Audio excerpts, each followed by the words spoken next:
What was it like today being announced as part of the crew for the boat race? I'd have to say it was a little surreal. It was exciting, but surreal. You know, you're standing up there on the stage and you're in your spandex unisuit being weighed in on television. So it was definitely a unique experience. When did you find out that you had made the crew? We had an official meeting just about a week and a half ago or so to finalize the final Blue Boat lineup. There's been various stages of selection. A few of us have known for longer than others, but the final lineup was finalized about a week and a half ago. How competitive is it to get into that blue boat versus the other boat that's training for the whole time before the race? It's quite competitive. I mean, especially depending on what end of selection you're coming in on. There's a few of us with a lot of experience, and as competitive as it was probably a little bit easier for us. And there were girls at the other end of the spectrum who had just come through Learn to Row programs and college rowing programs at Oxford, and they were coming in with maybe 1 year, maybe 2 years of experience. So for them, it was quite competitive, and it was quite exciting, actually, to watch them develop over the season. You had to go back to sweep versus with just one oar compared to sculling with the 2 oars, which you had been doing at the world level. What was that transition like for you? It was actually a lot easier than I anticipated. I was a bit worried, to be honest, about my body and how it would hold up. I had been so used to sculling, which is a very symmetrical motion, and to go to sweeping, which is more one-sided than the other, I was, a little bit conscious of how my body was going to hold up to do that. But it's actually been a fairly seamless transition, and I actually really missed sweeping, so it's nice to get back to it. For people here who don't know about the boat race, can you explain what a big deal this race is between Oxford and Cambridge? I can try. To be honest, I didn't realize what a big deal it was until I got here. So it's insane, actually. About something like 12 million people watch it worldwide. It's a 6.9 kilometer race from Putney Bridge to Chiswick Bridge in London. And for the entire almost 7 kilometer race, the people of London come out and they line the banks. There's helicopters, there's live coverage in every pub across the UK. It's quite the spectacle. What have you been told about what the experience is like being in the race? We've been told a lot about just how noisy it is, how much is going on, how there's so many people and so many potential distractions. I don't know. I mean, I'm used to racing, and I'm used to coming down with, a fair amount of crowd at the last 500 meters. So I think it's just going to be kind of one of those noisy things that you just end up blocking out. I'm not even sure I'll notice that there are that many people once the pain really starts to set in. There's a lot of tradition around this race as well.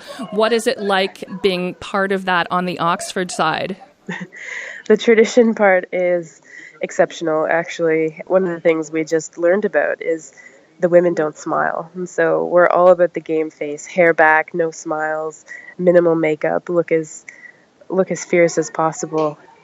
The other thing is that there's just so many small traditions, the dinner afterwards, the weigh-in that we're doing today, and just all the lead up. You realize how many traditions have happened over the past 140 years of this race between Cambridge and Oxford, and it's actually just quite exciting to be a part of it. Your parents have tickets to watch the race? They do, yes. What's that going to be like, having some Islanders there cheering for you? Well, I mean, I'm personally quite excited because I also haven't seen them since Christmas. I think it's going to be really exciting. They've seen me race once before internationally at the 2014 World Championships in Amsterdam. So this will be the second time that they've watched me race internationally. And for both of us, myself and my parents, it'll be the first time ever that I've competed for a university.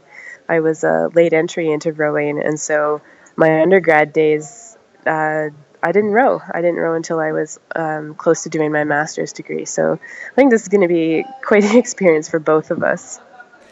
You're in a master's program, quite a heavy-duty program.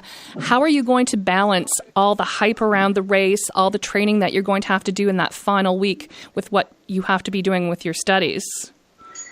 Well, fortunately, Oxford runs on a 3-term system, and we are actually, after this week is over, we're entering a 4-week break between Hillary term and Trinity term. So what I am supposed to be doing is preparing for exams, so I need to stay on top of that.